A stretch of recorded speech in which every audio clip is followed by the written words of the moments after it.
3, 2, 1, level up, level up, level up, level up, level up. Les gars, alors aujourd'hui on se retrouve pour ma story time. J'ai refait mes dents en Turquie.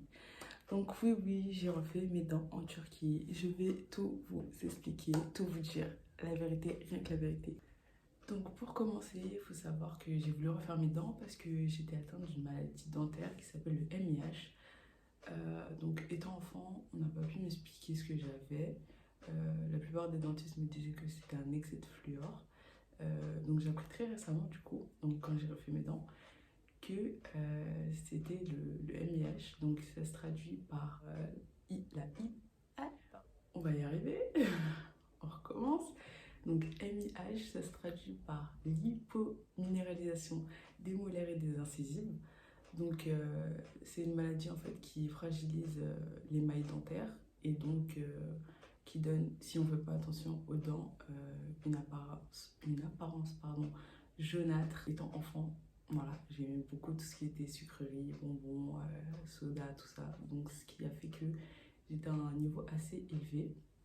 Donc voilà à quoi ça ressemblait. Donc j'ai ça depuis ma naissance. Donc étant petite, j'avais vraiment du mal à sourire. Quand je souriais, je montrais vraiment pas mes dents. C'était comme ça. Tout le temps, tout le temps, tout le temps. Jusqu'à ce que je grandisse. Que c'est vraiment quelque chose qui m'a, entre guillemets, gâché la vie. Parce que, bon, vous remarquez bien que quand quelqu'un parle, on voit que ses dents. Voilà. Donc professionnellement parlant, par rapport à mon entourage et tout, voilà, j'étais pas à l'aise. Et ça depuis mon jeune âge.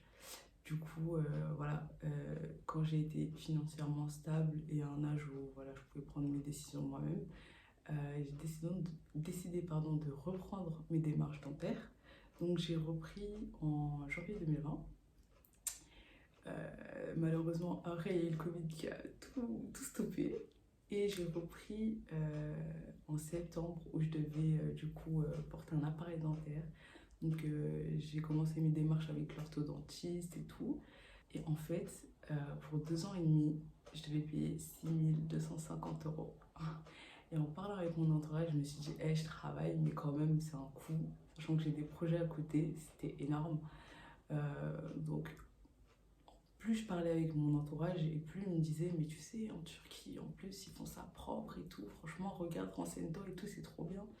Et c'est vrai que moi, je connaissais déjà, on en avait déjà parlé, voilà, j'en avais déjà entendu parler, mais voilà, j'y prêtais pas forcément attention. Et quand voilà, j'ai vu le prix, rien que de l'appareil dentaire, parce qu'il faut vous dire que moi, après les 2 ans et demi d'appareil dentaire, je devais faire d'autres opérations après, coûteuses également. Donc je me suis dit, tu devrais quand même peut-être mettre voilà, cette idée dans tes options. Donc j'ai commencé à me renseigner, surtout qu'à cette période-là, voilà, tous les influenceurs ils commencent à refaire leurs dents en Turquie, etc. Donc moi, j'avais regardé la vidéo de Jennifer, qui est une youtubeuse influenceuse que certains devraient connaître, je pense, et qui a refait ses dents en Turquie également. Donc j'ai regardé sa vidéo, et donc ça m'a un peu boosté, on va dire, voilà, pour me renseigner encore plus. Franchement, je suis pas le genre de meuf à tout le temps suivre les influenceurs, influenceuses sur ce qu'ils proposent et tout, placement de produits, tout ça. Mais là, on va dire que c'était dans mon intérêt. Du coup, elle a refait ses dents dans une clinique qui s'appelle The Clinic. Donc, je suis partie me renseigner sur leur Instagram et leur site internet.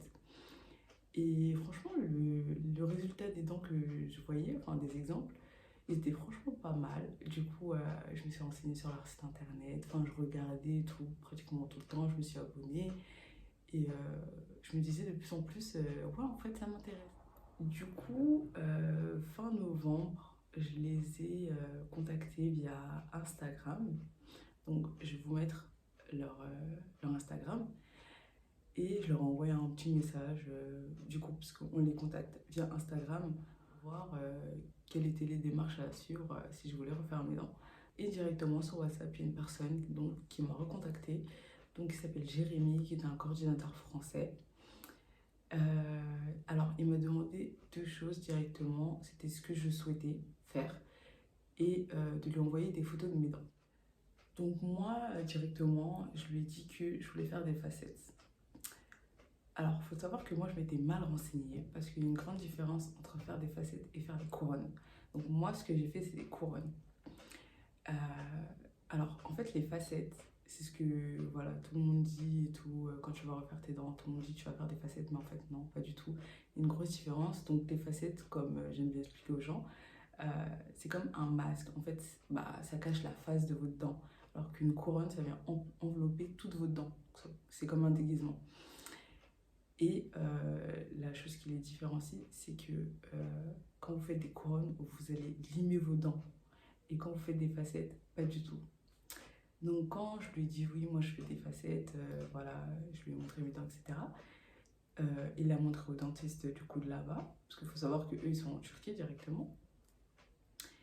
Et donc le dentiste lui a dit ah non, non, elle doit faire des couronnes. Donc moi, en fait, tant que j'avais une belle dentition, je me suis dit je m'en fous.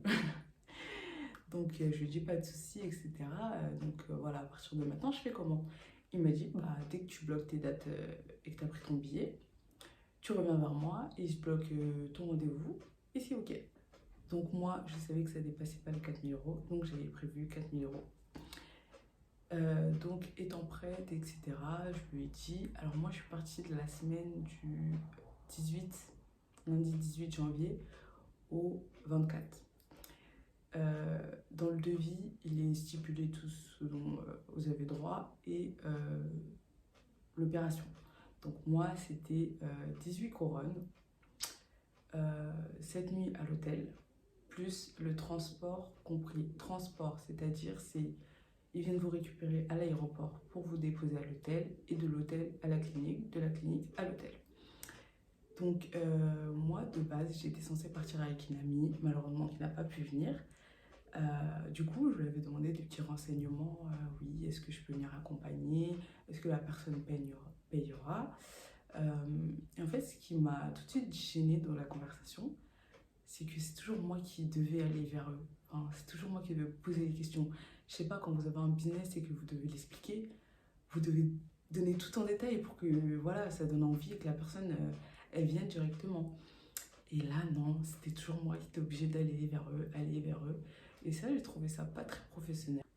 Même déjà pour le devis, j'ai dû lui redemander de m'envoyer le devis parce que je pense qu'il m'avait un peu oublié. Après, je peux comprendre parce qu'ils ont plusieurs personnes qui font des demandes, etc. Mais voilà, pour moi, c'est pas très professionnel. Donc, le jour J est arrivé. Bien évidemment, moi, j'avais fait mon test PCR au préalable. Donc, tout était prêt et tout. Donc, je vous montre en image.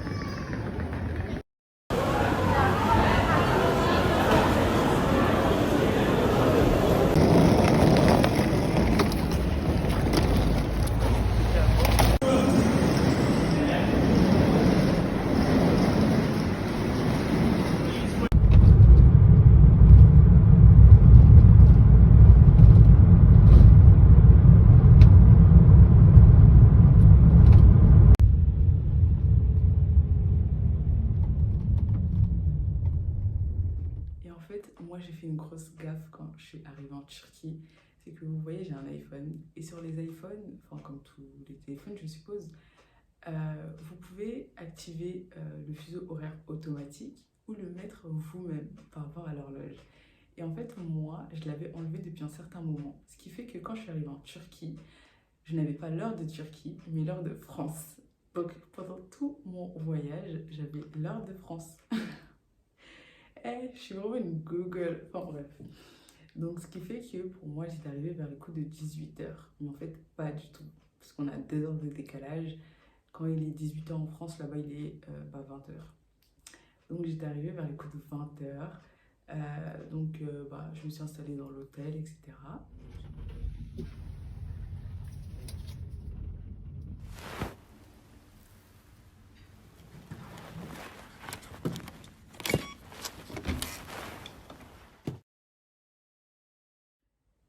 pareil, je ne cesserai de le répéter, mais la Turquie, c'est vraiment un pays que je kiffe, que je surkiffe. Et ils ont l'hospitalité dans le sang. Ils sont trop gentils, trop aimables. Franchement, je kiffe. Donc, vu que le premier jour, lundi, je suis arrivée assez tard, on n'a rien fait.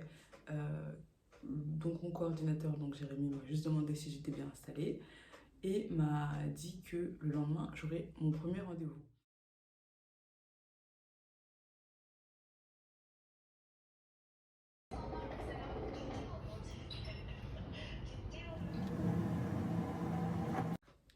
Donc, mon premier rendez-vous, mardi matin, Jérémy m'a envoyé un petit message pour me dire que le taxi était déjà là. Donc, je l'ai retrouvé dans le taxi avec une autre dame, du coup, qui était coordinatrice également, mais pour la Turquie. Euh, donc, on est partis ensemble à la clinique.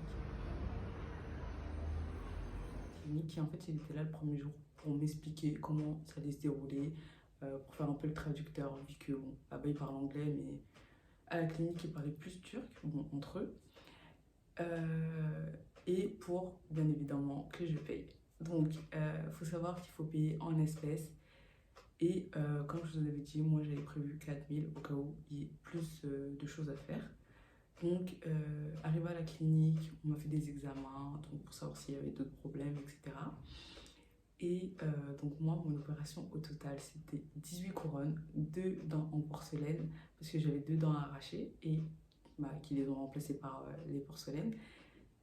Et j'avais mon contrat à signer également. Donc, après les examens, on m'a expliqué donc, comment ça allait se dérouler, tout ça, les étapes. Et en fait, ils m'ont fait signer un contrat qui stipule que je les autorise à me prendre en photo. Je les autorise à mettre des composites sur mes dents, à mettre de la porcelaine. Et j'ai dû choisir la teinte de blancheur que je voulais par rapport à mes dents. Et en fait, moi, de base, j'avais choisi la BL2, donc c'est la teinte 2, pour pas que ça fasse trop faux et trop blanc. Mais en fait, je pense qu'ils se sont trompés et qu'ils ont mis la teinte la plus blanche parce que, voilà, quand je vois la blancheur, je me dis que, bon, voilà. Parce qu'en fait, au début, j'hésitais et après, je me suis rétractée. Mais bon, c'est pas trop grave. Moi, j'aime bien. Donc voilà, on s'en fout. Donc, le premier jour, on m'a limé les dents. Malheureusement, j'étais seule, donc j'ai pas pu voilà, me filmer. Ils m'ont limé les dents. Franchement, c'était super long parce que de midi, j'ai fini à 16h et heureusement que j'avais mangé avant. Alors, ils m'ont limé les dents du haut, limé les dents du bas. Et en fait, ils ont fait un moulage de mes dents pour préparer du coup mes dents définitives. Et ensuite, ils m'ont mis comme des prothèses de mes anciennes dents, tout en blanc, pour que je puisse voilà, manger et tout. Mais c'était vraiment pas pratique parce que je sentais que voilà, c'était pas mes dents quoi. Enfin, c'était super bizarre. Surtout que j'ai été anesthésiée, donc voilà, c'était trop bizarre en fait. J'avais un goût, puis voilà, la matière dans la bouche, c'était trop. Ah vas-y, là ça va pas du tout, du tout, du tout, du tout. Ils m'ont anesthésiée. Du coup, je peux pas parler. J'ai un goût dégueulasse dans la bouche. Mes dents, elles ont été limées, poncées façon là. Du coup, je le sens. Là, il n'y a rien qui va dans ma bouche. MDR. Et j'arrive pas à parler. En fait, l'anesthésie du haut, vu qu'on l'a fait en première, bah c'est passé. Mais l'anesthésie du bas, mes lèvres sont gonflées d'une manière. Et en fait, il faut savoir que toute la semaine, du coup, j'ai eu ces dents-là et j'ai rien pu manger d'extraordinaire. Je devais manger que de la soupe et de la compote parce que du coup, j'avais du mal à manger. Donc, mercredi, j'ai pas eu de rendez-vous. Et ce qui m'a saoulée, c'est que le matin, en fait, c'est que Jérémy ne me prévenait pas de mes rendez-vous. C'est-à-dire, il me disait le jour J. Donc mercredi, moi je lui avais envoyé un message. Oui, Jérémy, est-ce que j'ai un rendez-vous aujourd'hui? Lui aussi, il prenait 10 plombes à me répondre. Non, tu n'as pas de rendez-vous aujourd'hui. Ce qui plombait un peu ma journée parce que du coup, comme il répondait, il était peut-être vers les coups de 14h. Et il faut savoir que moi j'étais à Ataseir. Donc c'est une ville où il y avait beaucoup de... C'était un peu comme une zone industrielle, beaucoup d'hôtels, beaucoup d'entreprises, mais très peu de boutiques, etc. Enfin, les marchés, en fait, ou prendre le taxi pour aller vers le Grand Bazar. C'est là où il y a vraiment tout, restaurant, boutique, marché, etc. Et j'étais à 40 minutes en taxi, donc ça me saoulait parce que le temps de faire le trajet et tout, sachant que eux, ils avaient un couvre-feu également comme ici, qui était vers les coups de 17h, 18h. Et en fait, les voyageurs, ils pouvaient faire tout ce qu'ils voulaient, mais tout fermé. Donc c'était un peu voilà, chiant, parce que tu pouvais rien faire du coup après. parçalarını savurma alanda şöyle bir baktığımızda Yeni deftere bak efendim. Şu defteri biraz. o değil lan. Gel buraya. Ne oldu? Ne oldu?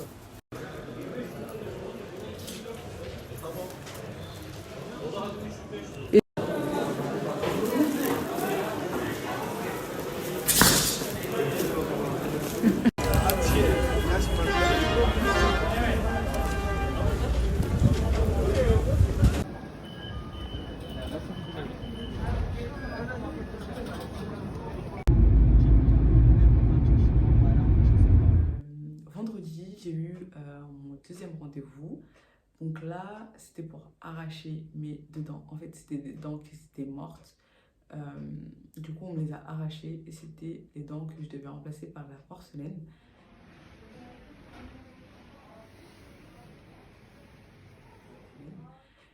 Donc samedi, j'ai eu mon opération définitive. J'étais trop contente.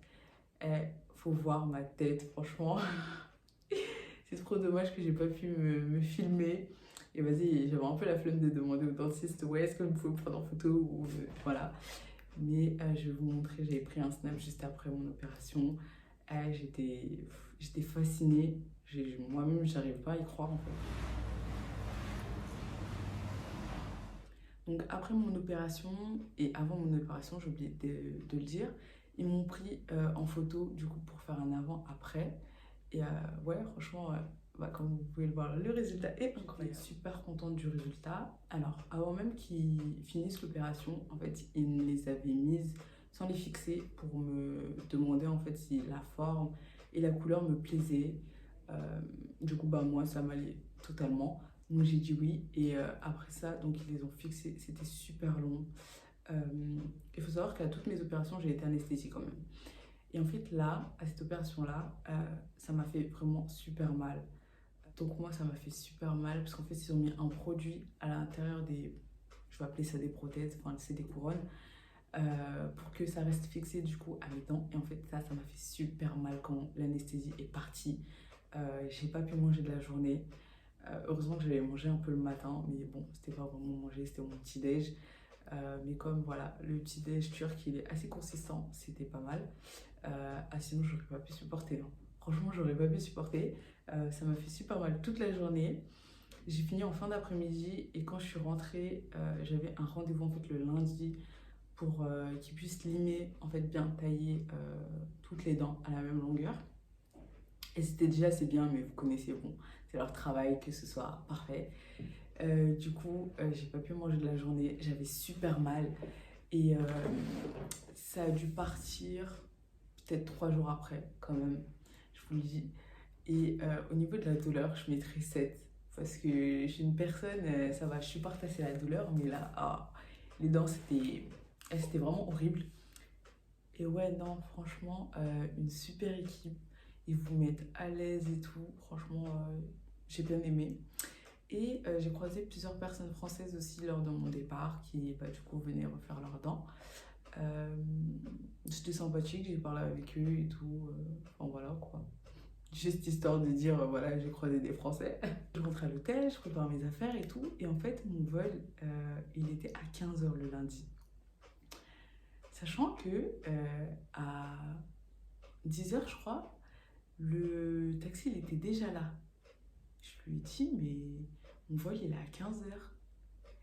Et il me dit, oui, mais on a de la route à faire. Si on part pas maintenant, on sera en retard. J'ai dit, mais je vais attendre longtemps. Même si on a 2 heures de route à faire, quand même. Et c'était même pas 2 heures, c'était 1 heure. Et donc, j'appelle Jérémy. Je lui dis, ouais, mais le taxi, il est déjà là, en fait. Pourquoi vous l'avez mis maintenant? Mon vol, il est à 15h et tout. Et du coup, il me dit, bah, dis-lui de partir et de revenir dans 1 heure. Donc, je commence à lui expliquer et tout. Et en fait, comme je vous ai dit précédemment, moi, j'étais en avance sur l'heure de Turquie. Donc, heureusement, le taxi a persisté en me disant, non, mais on doit y aller et tout, c'est l'heure, etc. Et sinon, j'aurais raté mon vol parce que je vous explique. Du coup, je suis partie chercher mes affaires et tout. On est parti. Donc, j'arrive à l'aéroport. Je commence à m'enregistrer et tout. Et j'étais partie avec Turkish Airlines.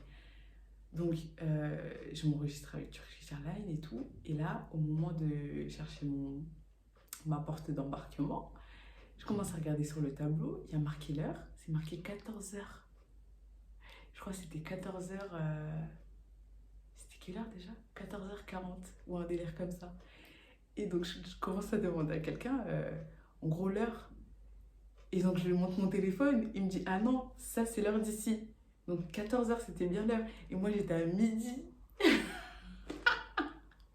Et je vous ai dit, moi, que je veuille ou pas, je finis toujours en retard. Enfin bref, du coup, j'étais stressée. Je me suis dépêchée et tout pour chercher ma porte d'embarquement et tout. Et il me restait 10 minutes avant la fin. 10 minutes. Si vous m'aviez vu, j'ai tapé une de ces patates. Bref, Dieu merci, je suis arrivée à l'heure et tout. Et il y avait la queue. Du coup, bah, voilà, j'ai déstressé et tout. Je me suis dit, ça y est, c'est bon, c'est la fin. Et moi, toujours des péripéties. Franchement, ceux qui me connaissent, ils savent, toujours des péripéties dans ma vie. Enfin bref. Du coup, bah, j'embarque tranquillement et tout. Et bah, mon arrivée en France s'est bien passée. Voilà, je suis arrivée tranquillement et tout. Donc voilà, si vous avez des questions, je vous laisse les mettre en commentaire. Je répondrai à toutes les questions. Je vous laisse vous abonner, enclencher la cloche de notification et surtout partager. Je vous mettrai mes autres réseaux sociaux juste là en vous invitant à vous abonner comme d'habitude. Bisous!